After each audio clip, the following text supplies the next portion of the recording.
Hi guys! Welcome for another video at ito na nga yung part 2 ng ating Kids Edition na exchange gift. So, ang sunod naman dito ay ang ating adults. Then, tsaka pa kami dahil sobrang dami namin kaya kami ang panghuli.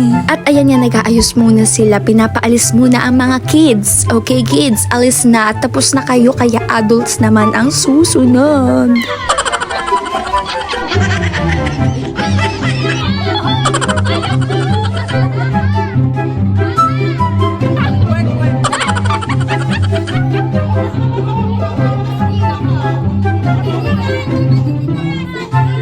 O diba hindi na sila magkaintindihan pati pwesto ko ng pagpibidyo dahil pinapakailaman nyo pa?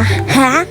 Masikip nga kasi yung paligid. Ha? Ba't kasi dito? Well, wala naman tayong choice dahil ito ang Lola's house. Kaya dito tayo mag-i-event.